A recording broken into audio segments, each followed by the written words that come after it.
یہ ذرا آپ کی آواز میں نے پہلے بھی ذرا ٹھیک، اونچی آ رہی ہے. میں ریپیٹ کر دوں، ذرا تھوڑا سا میں سوال ریپیٹ کر دوں جی عزیزہ ریپیٹ صاحب. کر. میرا سوال یہ تھا کہ کیا آپ کو لگتا ہے کہ with in the house, with in the institute resistance ہوگی؟ کیونکہ ریزرو سیٹس والے معاملے پہ بھی ہم نے دیکھا تھا کہ ریزسٹنس تھی. ریزرو سیٹس والے معاملے پہ جی جی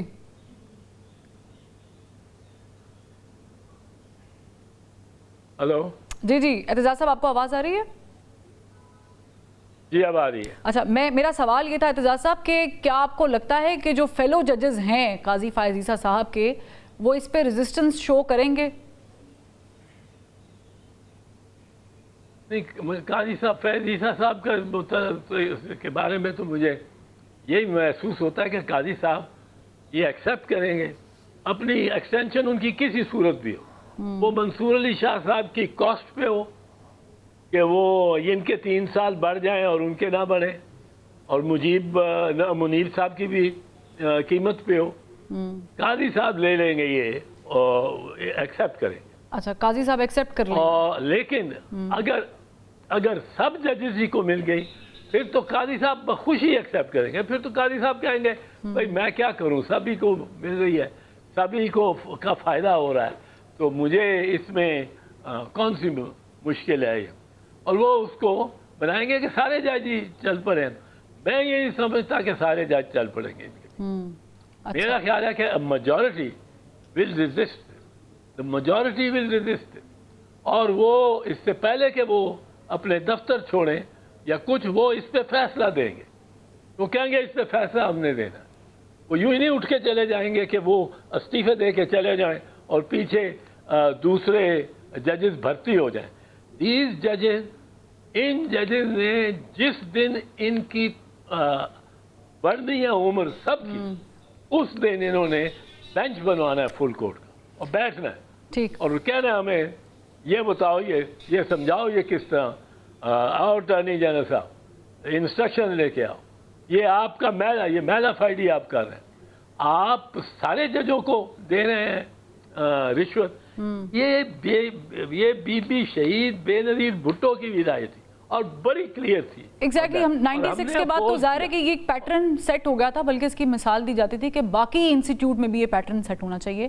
لیکن جو لاہور ہائی کورٹ میں ہوا ہے، وہ جو تنازع آپ کے نظر سے گزرا ہوگا، خاتون جج جو لگی ہیں، اس میں بھی سینیورٹی کا مسئلہ تھا.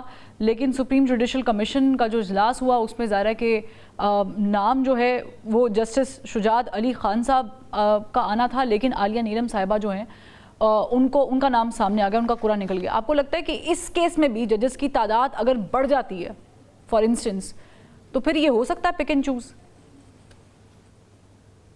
ہاں، اگر جج یہ دیکھیں، پہلی تو چیز ہے کہ اگر یہ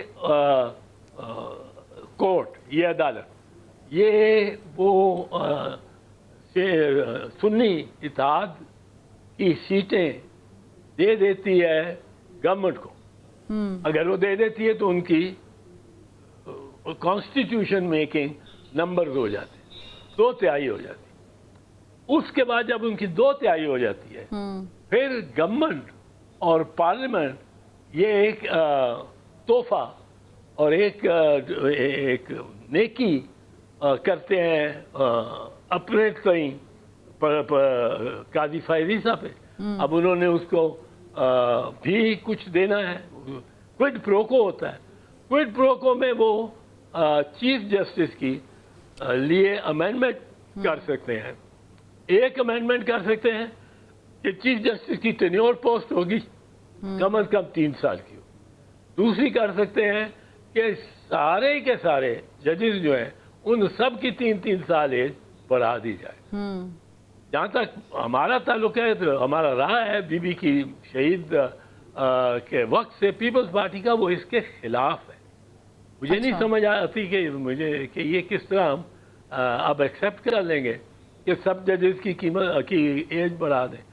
تو پیپلز پارٹی کے بارے میں کہہ نہیں کچھ سکتا. میری پارٹی ہے، میری لیڈرشپ ہے، اور مجھے شاید اس میں شامل نہ کیا جائے اس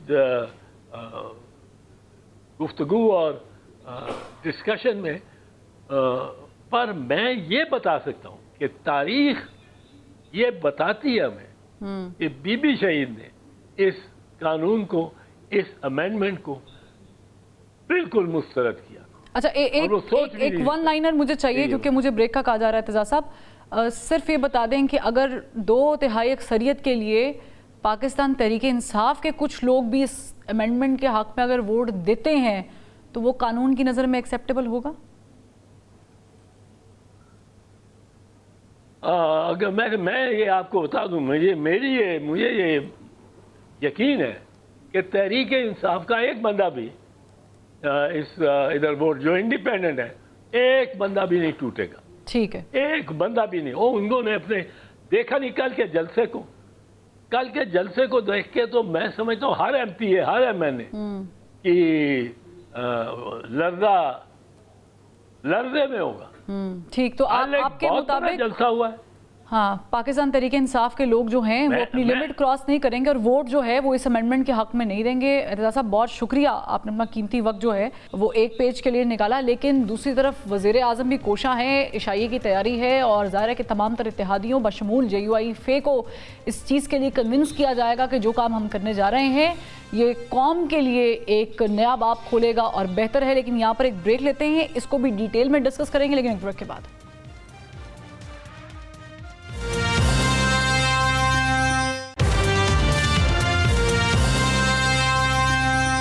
ویلکم بیک. بریک کے بعد ہمیں جوائن کیا ہے پاکستان تحریک انصاف سے شوکت بسرا صاحب نے. بہت شکریہ بسرا صاحب، آپ نے وقت نکالا. کل آپ لوگوں کا ایک بہت ہی بڑا جلسہ ہوا ہے لیکن اس جلسے میں بہت ساری دھمکیاں موصول ہوئی علی امین گنڈا پور صاحب کی جانب سے. لیکن سوال یہاں پر پہلا میں یہ کرنا چاہوں گی کہ عمران خان صاحب نے کہا کہ 22 اگست کا جو جلسہ ملتوی کیا تھا وہ اسٹیبلشمنٹ کے کہنے پر ملتوی کیا تھا اور ان کو کہا گیا تھا کہ ان ریٹرن 8 ستمبر کا جلسہ جو ہے وہ کامیاب بنا دیا جائے گا یا اس کی اجازت دے دی جائے گی. تو یہ تو وہ والا حساب نہیں ہو گیا کہ وہیں سے جہاں سے بیمار ہوئے تھے اسی ادارے کے لونڈے سے آپ نے دوا لے لی؟ فروز، سب سے پہلے تو اللہ تعالیٰ کا شکر ادا کرتے ہیں کہ فارم 47 کی جعلی حکومت جو اس وقت جس نے پاکستان پہ قبضہ کیا ہوا ہے، ان کی تمام تر سازشوں اور رکاوٹوں کے باوجود کل ایک بار پھر تاریخی جلسہ ہوا ہے اور وہ کیمرے کی نظر نے پوری دنیا نے محفوظ کیا ہے. آپ دیکھ لیجئے کہ پورا جو جتنی جی ٹی روڈ ہو، آپ کی موٹر وے ہو، KP کی موٹر وے ہو، پورا اسلام آباد ہو، اس طرح لگتا تھا کہ یہ کنٹینرستان بنا دیا ہے.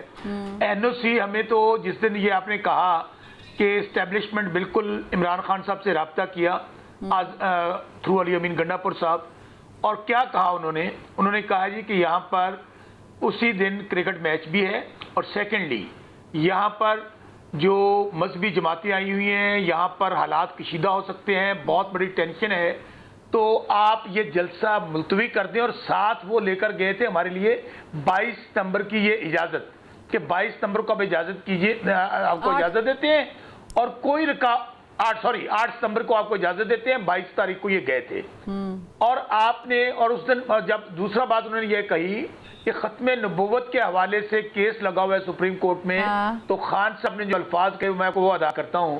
خان صاحب نے کہا کہ اس کائنات کا وجود جس ہستی کی وجہ سے ہے، یہ کیسے ہو سکتا ہے کہ اگر ان کی آج وہاں کیسز لگے ہیں امن و امان کی صورتحال بن سکتی ہے. اور یہاں تک کہا گیا کہ 9 مئی ہو سکتا ہے دوبارہ، یہاں پر خون گر سکتا ہے یہاں پر اسلام آباد کے اندر.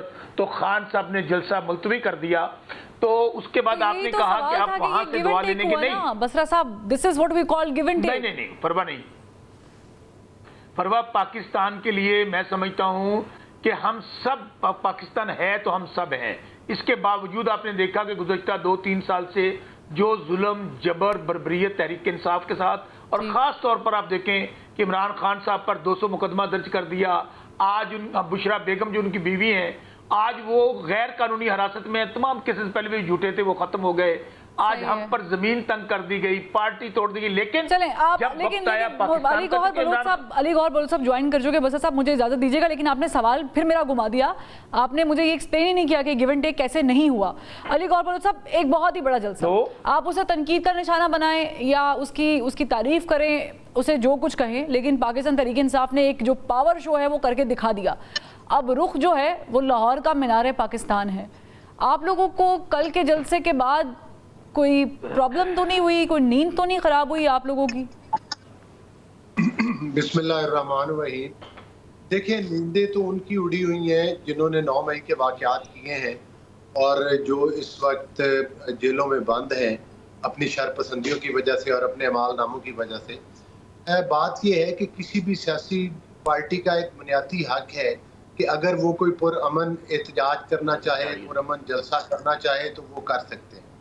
لیکن بدقسمتی ہے کہ ہمارے ملک میں یہ ایک شرپسندوں کا جتھا ہے جس نے ایک لبادہ اوڑھا ہوا ہے کہ ہم ایک سیاسی گروپ ہیں, اور بنیادی طور پر میں سمجھتا ہوں کہ یہ جلسے کی اجازت دے کر ایک دفعہ سے پھر سے یہ ایکسپوز ہوئے ہیں. کیسی اجازت دی سر آپ نے؟ کنٹینر, وہ بسرا صاحب کہہ رہے ہیں آپ لوگوں نے کنٹینرستان بنایا ہوا تھا, یہ کیسی اجازت دی آپ لوگوں نے؟ جی بالکل, کنٹینر پہ کھڑے ہو کے جس طرح کی انہوں نے گفتگو کی, جس طرح کی بیہودہ باتیں کی, جس طرح سے ان کے بلوائیوں نے پھر ایک دفعہ سے اسلام آباد پولیس کے اوپر حملہ آور ہوئے اور پھر ایک دفعہ مطلب ایک انتشار پھیلانے کی کوشش کی. یہ تو میں داد دیتا ہوں اسلام آباد کی انتظامیہ کو کہ جنہوں نے کنٹینرز کھڑے کر کے ارد گرد اسلام آباد شہر کو بڑی مشکل سے ان دہشت گردوں سے محفوظ رکھا, ان کے عزائم سے محفوظ رکھا. اور آج یہ کہتے ہیں کہ ہم لاہور کا رخ کریں, لاہور آئیں, جلسہ کریں. لیکن بات یہ ہے کہ اگر یہ علی گوہر بلوچ صاحب, علی گوہر بلوچ صاحب, دہشت گرد ایک انتہائی, بلوچ صاحب دہشت گرد ایک انتہائی بڑا لفظ ہے جو میرا نہیں خیال بنتا کہ کسی بھی پاکستانی کے لیے استعمال کرنا چاہیے. رہی بات 9 مئی کی, تو بہت سارے لوگ فلٹرڈ بھی ہوئے ہیں, ان کا ذکر کرنا نہ بھولیں آپ لوگ, اور بہت سارے لوگ ابھی کیسز بھی بھگت رہے ہیں. لیکن اس کو اس طرح لے کے چلیں کہ ڈفرینشیٹ کر سکے عام پاکستانی بھی. دہشت گرد بہت بڑا لفظ ہے. لیکن شوکت بسرا صاحب, کمنگ ٹو دیٹ پوائنٹ, آپ لوگوں کے جلسے میں نے جہاں سے دہشت گردی کی ہے, جنہوں نے 9 مئی کے واقعات کیے ہیں, ان کو آپ کیا سمجھتی ہیں کہ دہشت گرد نہ کہا جائے؟ تو سر ایک 1.5 سال میں میرا خیال بنتا ہے کہ 1.5 سال کے اندر نتیجے پہ پہنچ جانا چاہیے تھا. لیکن میں بسرا صاحب کو انوالو کرتی ہوں. میرا ایک بڑا امپورٹنٹ کوسچن ہے, کہیں نہ کہیں سے دہشت گردوں کی, شرپسندوں کی کہیں نہ کہیں سے سہولت کاری ہو رہی ہے. یہ کوئی ڈھکی چھپی بات نہیں ہے. چلے میں پوچھن دو نا, بسرا صاحب سے پوچھنے دے نا, بسرا صاحب سے پوچھنے. بسرا صاحب کون سہولت کاری کر رہا ہے یہ تو آپ بتا دیں گور صاحب کو. لیکن کل علی امین گنڈاپور صاحب نے 2 جیم نشانے پہ رکھے ہوئے تھے. ایک کا ذکر میں بعد میں کروں گی, ایک کا پہلے کر لیتی ہوں. انہوں نے کل جو ہے وہ کہا, ادارے پہ باقاعدہ انسٹیٹیوٹ پہ تنقید کی اور کہا کہ آپ کے جرنیل ہیں, آپ ذمہ دار ہیں, آپ ادارے کو ٹھیک کریں. ابھی معاملات آپ لوگوں کے تھوڑے سے بہتر ہونے لگتے ہیں, یہاں وہاں پیغامات آنے لگتے ہیں, پھر آپ لوگ تنقید کرنا شروع کر دیتے ہیں. اچھا فرمان, میں نے گوہر بلوچ صاحب کو انٹرپٹ نہیں کیا اور نہ کروں گا, امید ہے وہ بھی انٹرپٹ نہیں کریں گے. پہلی بات تو بات یہ ہے, یہ بیچارے, میں آپ دونوں کو انٹرپٹ کر لوں. ایک بریکنگ نیوز ہے, میں انٹرپٹ کر لوں دونوں کو. شیر افضل مروت صاحب کو گرفتار کر لیا گیا ہے. یہ ابھی کی تازہ ترین اپڈیٹ ہے. کل کے جلسے کی صورتحال کو پیش نظر رکھتے ہوئے شیر افضل مروت صاحب کو گرفتار کر لیا. خیر اینی ویز, یہ اس پہ بھی ڈسکشن کریں گے. بسرا صاحب پلیز. ویسے تو آپ نے کہا شیر افضل مروت کو گرفتار کر لیا ہے. اس وقت تو یہ جو بیچارے نااہل حکمران ہیں, وہ سنیں نا, وہ تو سارے کے سارے اس وقت پوری پاکستانی جیل بنی ہوئی ہے, کیونکہ یہ 5% جو کرمنل ایلیٹ ہے پاکستان کی, انہوں نے تو پاکستان پہ قبضہ کیا ہوا ہے. اور بدقسمتی سے وہ نواز شریف جو بیچارہ وزیر اعظم بننے آیا تھا, وہ شہباز شریف, مریم صفدر, آصف زرداری, جو جال سازی سے کوئی صدر بن گیا, کوئی وزیر اعظم بن گیا, کوئی وزیر اعلیٰ, کوئی گورنر, ان کو جیلوں میں ہونا چاہیے تھا. اور یہ لوگ جال سازی. ٹھیک ہے, پوائنٹ پہ آ جائیں, یہ اس کے لیے میں ٹائم دوں گی. پوائنٹ پہ آ رہا ہوں. جہاں تک بات انہوں نے کہا دہشت گرد, میں ان کو یہ کہوں گا کہ اب اللہ تعالیٰ آپ کو حوصلہ دے, صبر دے. ہم آپ کی فرسٹریشن سمجھ سکتے ہیں کہ بھائی 9 مئی بیچنا بند کر دیں. 9 مئی کا قوم نے فیصلہ 8 فروری کو کر دیا, اور اب بھی کہتے ہیں کہ 9 مئی کا جوڈیشل کمیشن بنا دیں, دودھ کا دودھ پانی کا پانی ہو جائے گا. دوسری بات دیکھیں, ہم تو ویسے بھی اب یہ سیاسی جماعت جو ہے, یہ سیاسی جماعت رہی نہیں ہے. ہم ان کو irrelevant سمجھتے ہیں. یہ پنجاب کی اب یہ سمجھ لیں پیپلز پارٹی بن گئی ہے. مجھے جرنیل والی بات پہ پلیز ایکسپلینیشن دے دیں. میں بات مکمل کر لوں. یا یہ جس طرح اس وقت کراچی کے اندر MKM کی صورتحال ہے، ان بیچاروں کی یہ صورتحال ہے، کیونکہ عوام میں جانے کے قابل نہیں ہے. نواز شریف چھلیاں کھاتا پھر رہا ہے، نہ کوئی پبلک میں جا سکتا ہے بیچارہ، نہ باہر آ سکتا ہے. رہی بات آپ دیکھیں تمام ادارے جو ہیں ان کے اندر اپنی اکاؤنٹیبلٹی ہے. جو ادارہ غلط کر رہا ہے، فرض کرے پارلیمنٹ کے اندر کچھ غلط ہو رہا ہے یا فوج کے اندر غلط ہو رہا ہے یا آپ کی جوڈیشری کے اندر غلط ہو رہا ہے، تو ان تمام اداروں کو اپنے اداروں کے اندر خود احتسابی کا عمل لے کے آنا چاہیے. جہاں تک آپ کہہ رہی ہیں ہماری کوئی کنفرنٹریشن نہیں ہے. ہاں ایک بات میں آج بھی کہتا ہوں کہ اس وقت دو ہی قوتیں میٹر کر رہی ہیں پاکستان کے اندر. 90-95% پاکستان عمران خان کے ساتھ کھڑا ہے. ظاہر ہے ہماری جو فوج ہے وہ پاکستان کی سلامتی کی ذمہ دار ہے. چیف آف آرمی سٹاف اور چیف آف عوامی سٹاف، وہ چیف آف عوامی سٹاف عمران خان ہے اور chief of army staff Asim Munir ہے، اور بڑی ڈسپلنڈ فورس ہے. اگر پاکستان کو بچانا ہے تو یہ جو بیچارے سر سوال کے جواب پہ آ جائیں. مجھے گوہر صاحب کی طرف جانا ہے. مجھے یہ بتائیں کہ ایک طرف آپ لوگوں میں تبادلے ہو رہے ہیں پیغامات کے جلسے کو مؤخر کرنے کے لیے، لیکن دوسری طرف پھر آپ جرنیلوں کا لفظ استعمال کر کے تنقید کر رہے ہیں. کیا کر رہے ہیں؟ نہیں بالکل نہیں، کوئی تنقید نہیں کر رہے ہم لوگ. ہم صرف یہ کہتے ہیں کہ فوج کا کام ہے سرحدوں کی حفاظت کرنا. انہوں نے حلف لیا ہوا ہے کہ سیاست میں نہیں آنا، اور اسی طرح ہم پاکستان کے آئین پہ عمل چاہتے ہیں. ہم کہتے ہیں کہ پاکستان کو اگر کوئی چیز بچا سکتی ہے تو وہ رول آف لا بچا سکتا ہے، آئین پاکستان بچا سکتا ہے. اور یہ لوگ بیچارے جو اس وقت ارریلیونٹ ہیں، جن کا اپنا وزیر اعظم نواز شریف بنانے لائے تھے وہ خود ہار گیا پرواہ، تو مجھے بتائیں ان سے کیا بحث کریں، کیا جھگڑا کریں. میں چاہوں گی میں علی گوہر بلوچ صاحب کیونکہ گورنمنٹ کو ریپرزینٹ کر رہے ہیں ان سے بھی ایک چھوٹا سا سوال کر لوں کہ گوہر صاحب چلے مجھے بریک کا کہا جا رہا ہے، بریک پہ جاتے ہیں. گوہر صاحب پلیز ہولڈ آن، کیونکہ سوال جو ہے وہ کرنا بنتا ہے کہ یہ کیسے تبادلہ ہوا اور پھر کیا یہ گیو اینڈ ٹیک نہیں ہے کہ آپ آج جلسہ کینسل کریں اور پھر آپ کر لیجئے گا 8 ستمبر کو. ایک بریک کے بعد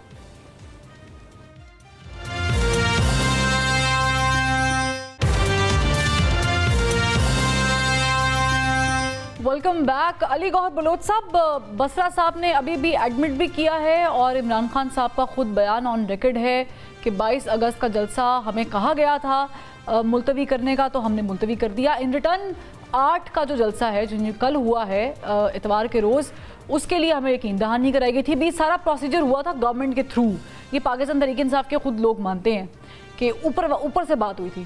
اب یہ جو 8 ستمبر کا جلسہ کل ہوا ہے، آپ کو کیا لگ رہا ہے کہ یہ عمران خان صاحب جو کہہ رہے کہ جنہوں نے ہمیں کرایا تھا، گارنٹی دی تھی، ان کے کہنے پہ ہوا ہے، تو یہ بھی گورنمنٹ کے تھرو ہی ہوا تھا؟ یہ NOC اوپر سے آپ کے تھرو ہوتا ہوا PTI کو ملا؟ دیکھیں ان کی منتے ترلے تو شروع سے تھے اور وہ تو کس سے ڈھکے چھپے ہوئے کس سے منتے ترلے تھے؟ خود کئی دفعہ کہہ چکے ہیں کہ میں جب بھی بات کروں گا اسٹیبلشمنٹ سے کروں گا. تو انہوں نے منت ترلا کیا، ظاہر ہے اس وقت ان کی تیاری نہیں تھی.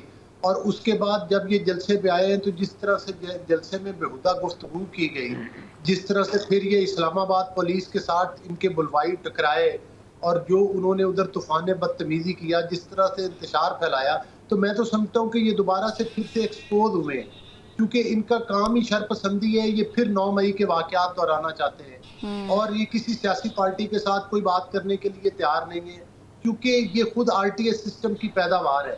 ایک طرف ان کے وزیر اعلیٰ ہیں جن کے اوپر انہی کی کابینہ کے وزراء الزام لگا رہے ہیں کہ وہ کرپشن میں ملوث ہیں اور وہ کرپشن کرتے ہیں.